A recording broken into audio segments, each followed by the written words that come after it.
অবৈধ ভোটার বাদ দেওয়ার দাবিতে কর্মসূচিরও ঘোষণা করেছেন। শোনাবো আপনাকে। 17 আগস্ট থেকে মিছিলে শুভেন্দু অধিকারী কি বলেছেন শুভেন্দু অধিকারী একবার শোনাবো। 17 আগস্ট থেকে বিরোধী দলনেতা দলকে নিয়ে, জনগণকে নিয়ে, বাঙালিদের নিয়ে, সবাইকে নিয়ে পথে নামবো।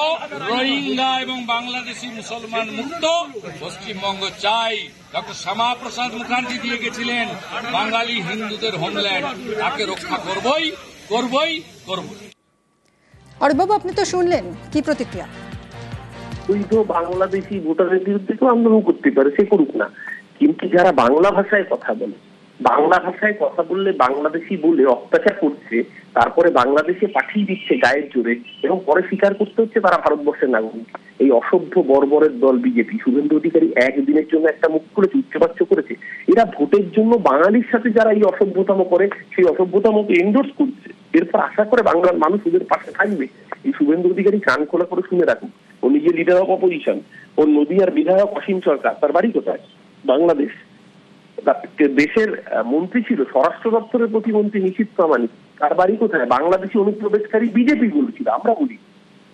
আজকে একের পর এক বিজেপির বিধায়ক, সাংসদ, তাদের নিজেদের বাংলাদেশের বাড়ি, তাদের নিজেদের জন্ম বাংলাদেশে, তারা আবার এই দেশে এসে বাংলাদেশি বলে বড় বড় ডায়লগ মারছে। আসলে বাংলার মানুষের ভোট ওরা পায় না বলে মানুষকে বেনাগরিক করে, তার মানুষের নাগরিক সুরক্ষা, নাগরিক নিরাপত্তাকে কেড়ে নিয়ে ভোটে জিততে চাইছে। বাংলার বাসিন্দাদের যেভাবে পরপর নোটিশ দেওয়া হচ্ছে, অসম সরকারের বিরুদ্ধে এবার আন্দোলনে নামছে তৃণমূল। কোচবিহারে অসম বাংলা সীমানায় কর্মসূচি তৃণমূলের। রবিবার জোড়াই মোড়ে বিক্ষোভ কর্মসূচি রয়েছে তৃণমূলের। আরো জানবো, শুভঙ্কর রয়েছে আমার সঙ্গে। শুভঙ্কর, তৃণমূলের কি কর্মসূচি রয়েছে?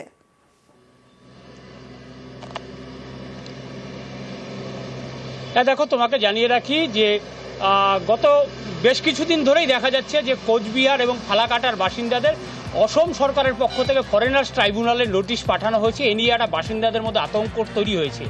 দিনহাটার রুত্তম ব্রজবাসীকে পাঠানো হয়েছে, ফালাকাটার অঞ্জলি শীলকে পাঠানো হয়েছে, এবং গতকাল যেটা আমরা জানতে পেরেছি, নিশিকান্ত দাস, মাথাভাঙার বাসিন্দা, এই যে আসামের ফরেনার্স ট্রাইব্যুনাল কোর্টের থেকে এনআরসি নোটিশ পাঠানো হচ্ছে, এ নিয়ে আন্দোলনে নামতে চলেছে তৃণমূল।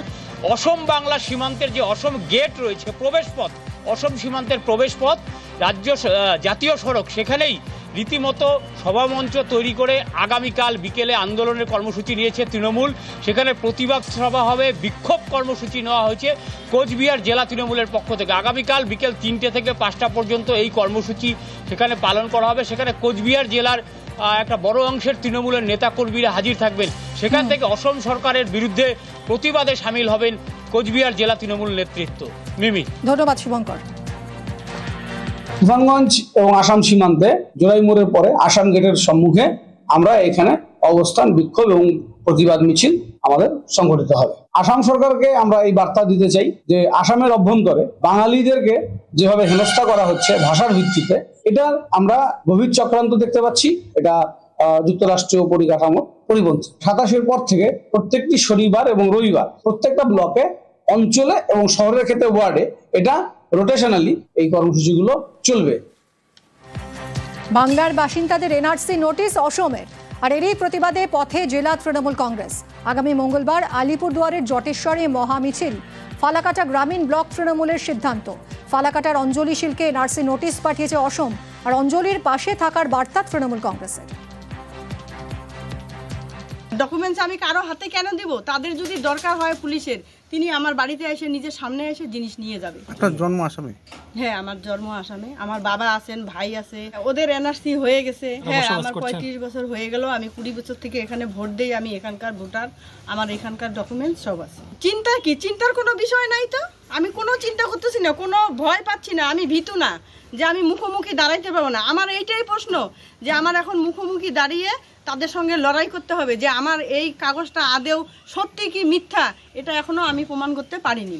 আর খবর দিনভরে এবার নজর রাখবো পশ্চিমবঙ্গেও কি এসআইআর, কারণ বিহারে বিধানসভা নির্বাচন রয়েছে, তার আগে আমরা দেখলাম বিহারে এসআইআর, বিএলও ট্রেনিং এ এসআইআর জল্পনা কোথাও গিয়ে আরো জোরালো হলো। তাহলে কি পশ্চিমবঙ্গেও এসআইআর?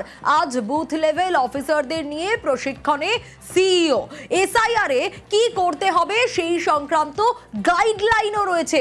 চলুন আরো ডিটেল এ বিষয়ে জানার চেষ্টা করব। সোমরাজ রয়েছে আমার সঙ্গে, সোমরাজের কাছ থেকে আরো বিস্তারিত জানতে পারবো, কারণ সোমরাজ বিএলও ট্রেনিং এ এসআইআর জল্পনা তো তাহলে আরো জোরালো হচ্ছে, বিগত কয়েকদিন ধরেই আমরা দেখছি। তাহলে কি বাংলাতেও এবার এসআইআর?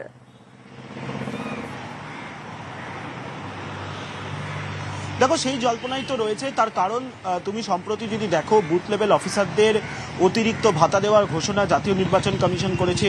শুধু তাই নয়, বার্ষিক ভাতা বাড়িয়ে দ্বিগুণ করা হয়েছে। বুথ লেভেল অফিসারদের মধ্যে যারা সুপারভাইজার হিসেবে কাজ করবেন তাদের ভাতাও প্রায় দ্বিগুণ বাড়ানো হয়েছে। অর্থাৎ এরাজ্যে বুথ লেভেল অফিসাররা যাতে সক্রিয় থাকে এবং তাদের কাজের প্রতি যাতে দায়বদ্ধ থাকে, তার জন্য বিএলওদেরকে কেন্দ্র করে একাধিক ঘোষণা ইতিমধ্যেই জাতীয় নির্বাচন কমিশন করেছে। বুথ লেভেল অফিসারদের যে প্রশিক্ষণ কর্মসূচি তা ইতিমধ্যেই জেলায় জেলায় শুরু হয়েছে। ইতিমধ্যেই তা মালদা জেলা, পূর্ব বর্ধমান জেলায় হয়েছে। আজ কলকাতা জেলায়, বিশেষত কলকাতা, উত্তর চব্বিশ পরগনা, দক্ষিণ চব্বিশ পরগনা, হাওড়া, হুগলি জেলার যারা বুথ লেভেল অফিসার হিসেবে নিয়োগপত্র পেয়েছেন তাদের নিয়ে এই প্রশিক্ষণ কর্মসূচি হয়েছে। 810 জনেরও বেশি বিএলও এই প্রশিক্ষণ কর্মসূচিতে যোগ দিয়েছেন। অবশ্যই এদের মধ্যে অনেকেই আছেন যারা বিএলও হিসাবে নতুন নিয়োগপত্র পেয়েছেন, অর্থাৎ তারা জাতীয় নির্বাচন কমিশনের গাইডলাইন সম্পর্কে ওয়াকিবহাল নন।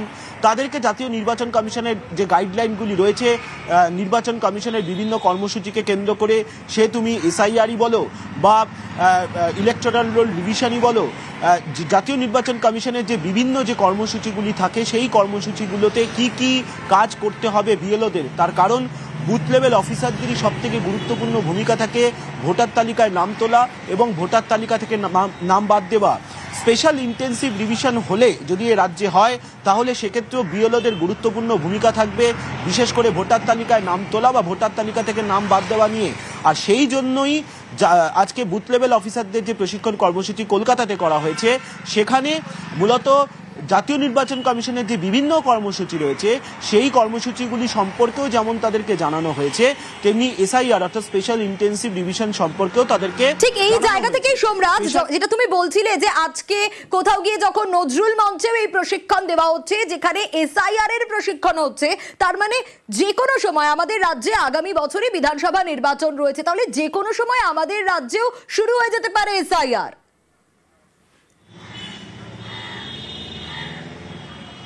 দেখো, দেশের চিফ ইলেকশন কমিশনার ইতিমধ্যেই জানিয়েছিলেন যে শুধুমাত্র বিহার নয়, গোটা দেশ জুড়েই এই স্পেশাল ইন্টেন্সিভ রিভিশনের কর্মসূচি জাতীয় নির্বাচন কমিশন করতে চলেছে।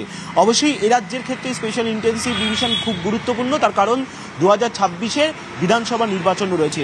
বিধানসভা নির্বাচনের 7 থেকে 8 মাস আগে এই স্পেশাল ইন্টেন্সিভ রিভিশনের যে কর্মসূচি, সেই কর্মসূচি যদি শুরু করা হয়, অবশ্যই সেক্ষেত্রে যথেষ্ট গুরুত্বপূর্ণ ভূমিকা থাকবে রাজ্যের মুখ্য নির্বাচনী আধিকারিকের দপ্তরের। আর এছাড়াও এই যে স্পেশাল ইন্টেন্সিভ রিভিশন হবে বা যদি হবে কি হবে না, সেটা অবশ্যই নির্ভর করছে সুপ্রিম কোর্টের মামলার ওপর। তার কারণ সুপ্রিম কোর্টে আগামী 28 তারিখ শুনানি রয়েছে, তেমনটাই রাজ্যের মুখ্য নির্বাচনী আধিকারিকের দপ্তরের আধিকারিকদের বক্তব্য।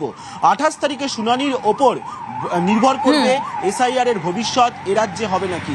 আর যদি এ রাজ্যে হয় তাহলে সুপ্রিম কোর্টের তরফে নির্দিষ্ট কোনো নির্দেশ দিয়ে দেওয়া হচ্ছে নাকি। একেবারে সোমরাজ, কিন্তু এসআইআর এর জন্য মুখ্য নির্বাচনী আধিকারিকের দপ্তর একেবারে প্রস্তুত এসআইআর নিয়ে, এমনটাই জানালেন মুখ্য নির্বাচনী আধিকারিক।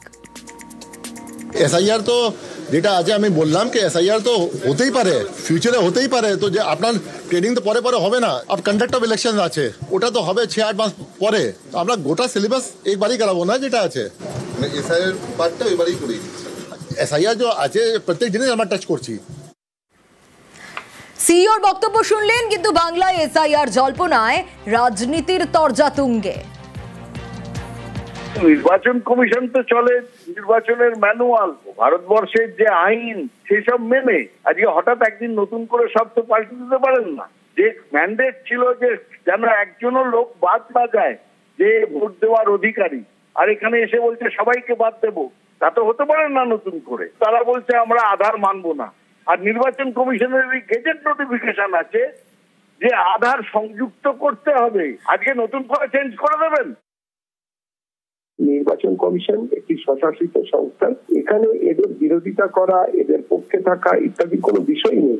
এনারা একটা ত্রুটিপূর্ণ ভোটার লিস্টের সুবিধা এনারা নিয়ে থাকতেন, এটা আমরা বুঝতে পারছি। সেই জন্যই এত দাসদাহ হচ্ছে।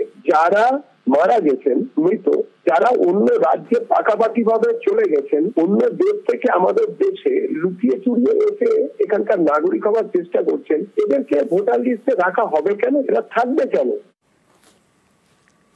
কমিশনের অফিস ঘেরাওয়ের তোড়জোড় তৃণমূলের। এসআইআর ইস্যুতে কমিশনের অফিস ঘেরাওয়ের তোড়জোড়। কমিশনের বিষয় নিয়ে লোকসভায় আলোচনা নয়, এসআইআর নিয়ে আলোচনার দাবি স্পিকার খারিজ করেছেন। আলোচনা না হলে কমিশনের অফিস ঘেরাও হবে।